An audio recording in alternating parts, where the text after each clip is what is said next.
So maybe let's start with a quick definition, just so that people know what it is. And I've taken it from the National Grid website, so I'm hoping you agree with it, which is that electricity interconnectors are high voltage land and subsea cables that connect the electric systems of neighboring countries. Anything we'd like to add to that? Or did you write it actually? Because Probably proved it. I mean, it's a very succinct yeah. explanation of what an interconnector is. So maybe to add a bit more flavor, National Grid owns and operates 6 HVDC cables that connect the UK to 5 different countries. So all in all, they provide just under 8 gigawatts of power. And essentially interconnectors are wires that are there to flow electricity from the cheapest price country to the higher price country, and they are highly flexible assets. That means they can flick directions in seconds.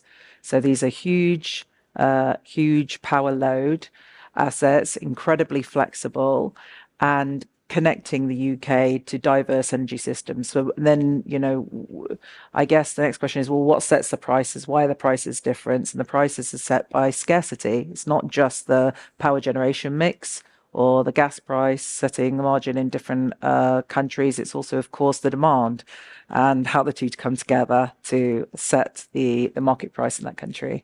So what we've seen is a growth in interconnectors from the UK over the last years. The first one in the National Grid fleet was built in 1986 to France, a very short one across the channel. The last one that we built, which is actually the longest land and subsea cable in the world, connects the UK to Denmark, and that went live in December 23. Okay, maybe just kind of following on that. Why you decided to invest so much in interconnectors? Why is it so important? Maybe as a national grid in the UK, why is it just such a big thing for you? I mean, I don't know if you can say, but how much are you investing? How much is it part of the kind of the national grid investment? Is it like kind of big endeavor that you're kind of following? And obviously, I'm assuming it's a very long-term thing. It's not something that you do one day and within 2 years, it's kind of a return. It's kind of very, very long-term. So maybe if you want to discuss that a bit more. Yeah, I mean, so the HVDC engineering is part of National Grid's DNA. Interconnectors are just an extension of the network. We often talk about them in the UK as a add-on to the grid, but they are essential part of the grid. And in fact, all our interconnectors are joint ventures with European transmission operators. 50-50 joint ventures, and in all other companies that we partner with, the joint ventures, the interconnectors are blended into the overall network. So there isn't a distinction between an interconnector managed under a different regulatory scheme and then the rest of the network. It is part of the network. It is optimized as such. So it's a UK phenomenon that it's managed separately.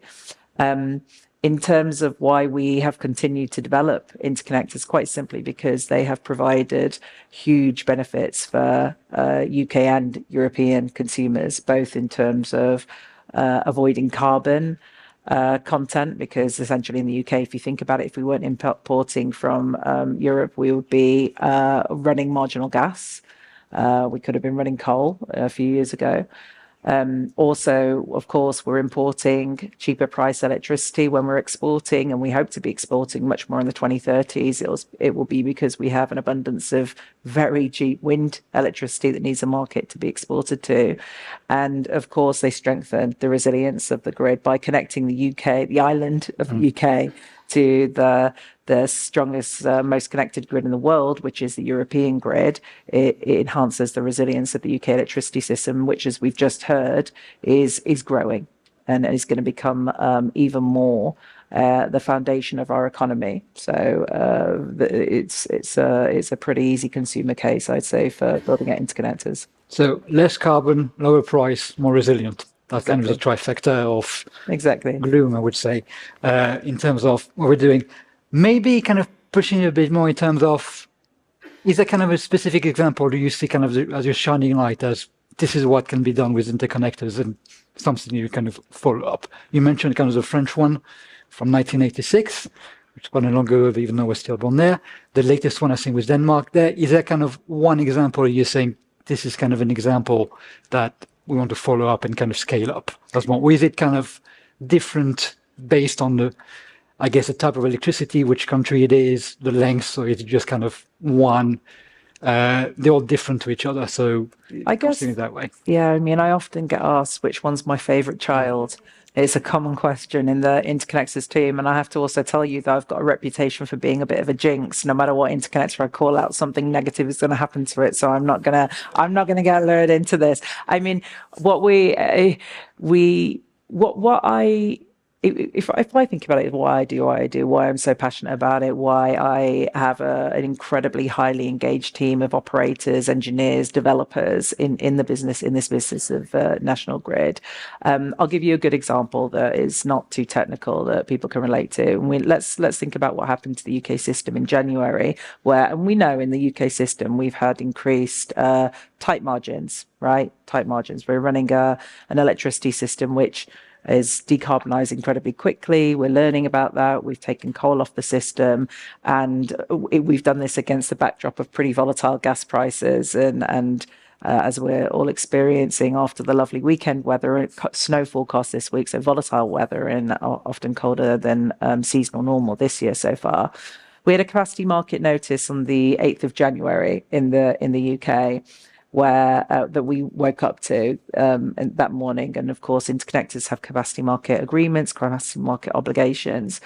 And on that day, we had planned to have some maintenance on Viking Link, which is the interconnector to Denmark. This had been, planned for a long time. And of course, everything, as I explained, is a joint venture. So anything we do on the UK side, they're often looking at things on the Danish side as well. We had half the interconnector out, which is 700 megawatts, which is obviously quite a significant part of capacity. We saw in the morning that there were challenges on the UK system. There was a lot of calls involving the NISO and involving Energinet, the Danish operator.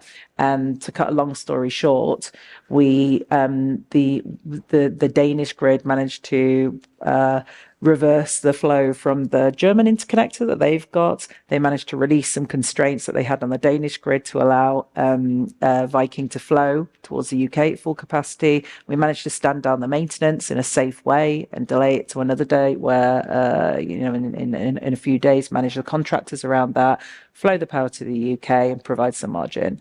That's a real life example of the flexibility and the productivity and the whole systems element of interconnectors. It's not just about having assets that are flexible and that can run. It's about having collaborative, cooperative relationships across Europe between the system operators. These are people in control rooms who speak to each other every hour of every day. And it's about having functional power markets that send the right signals and that have the flexibility to trade. So that is the kind of macro story. In terms of the future and where we're going with interconnectors, I see much more coordination between infrastructure and the North Sea. So where we're aiming for with our next project, Line Link, will be a kind of multi-terminal offshore converter connecting wind and interconnection to the UK into Netherlands. I think in the future we're going to see huge platforms in the North Sea connecting to different countries. I think they could potentially host electrolyzers, batteries, all kinds of different disciplines. But if you think about where the grid's being built and where the investment's going, it's hugely disproportionately in the North Sea right now. And look at the UK offshore wind targets and European wind targets.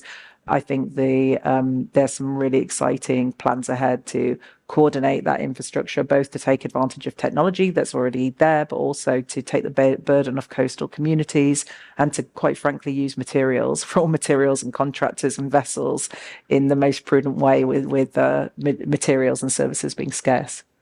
So you mentioned it a few times already, but maybe I kind of want to push a bit deeper on that in terms of the importance of the collaboration with Europe.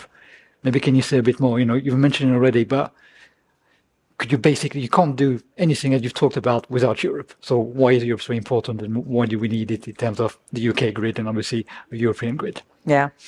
So Yeah. So when I first joined the interconnectors business, it was very interesting going to, many joint venture boards and working groups across Europe. And every meeting kind of started off with a bit of a chuckle about Brexit and, the crazy Brits, what are they doing, making life so difficult for themselves? And everyone just still, I guess, reacting to what had happened and the impacts there. It meant that the UK were no longer part of the European, and so the European Trade Association for Grids. It meant that there was a lot of political obstruction to just coordinated grid planning. I mean, if you look at a lot of the European strategic plans, they kind of stop in midway through the North Sea and don't connect to the UK, which is clearly a nonsense, right? But is understandable from a political perspective. There's been a huge amount of frustrations there. I think that what we've been pushing for in the over the last years relate to two main themes in terms of collaboration. Firstly, of course, as I just said, infrastructure. So we want to do more projects. We believe those interconnector projects are much more valuable when there's a European TSO on the other side. So we both look at it as a joint grid asset, not as an independent developer asset or a UK asset, but something to benefit citizens in across across Europe and the UK, but also that we have functioning markets and policy frameworks around that. And people may be aware of the carbon border adjustment mechanism as an example, where European carbon policy is really misaligned with UK's at the moment. And what that means is that electricity exports from the UK will have this tax applied to it from the beginning of 2026. And this is something that, of course, will be of detriment to UK exporters and to the UK Treasury, but is just adding an inefficiency in trade, essentially, in electricity trade at a time where we want to do more electricity trade with Europe. So the cooperation, the collaboration with Europe is essential. I think, though, there has, of course, been a well-publicized intention to reset European relations. My personal view is over the last few months, the UK and Europe have seen that they might have much more important things to cooperate and collaborate on than fight over trivial Brexit hangover issues. So, we're very optimistic about the future, and particularly with the shared incentives that we have on energy and defence. And we have the Anton Cordial on the floor, so that's it.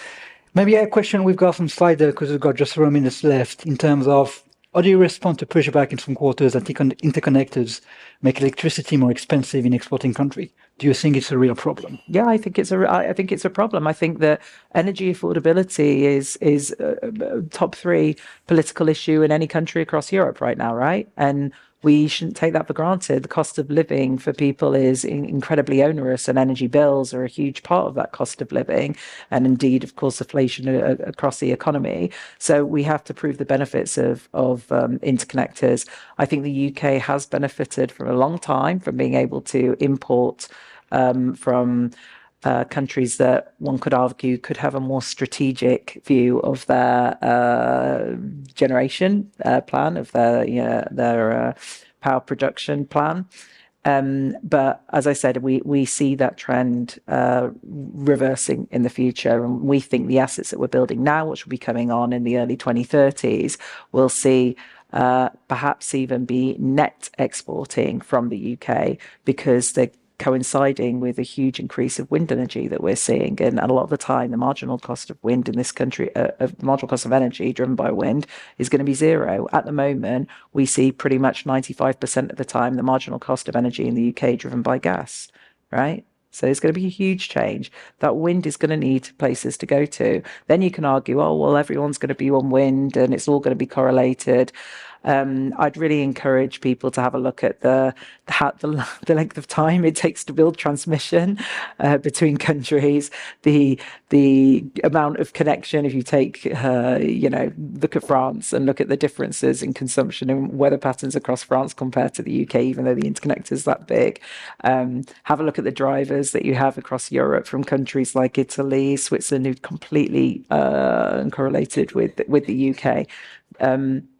So I think for decades to come, we're going to see benefits of interconnectors. And I think that we're going to be able to prove the case going towards the back end of this decade and into the 2030s, with the UK sharing benefits of cheaper electricity with European citizens. And let's look forward to that. I'm afraid that's all we have time for. So thank you very much, Rebecca, and thank you very much, all of you, for joining.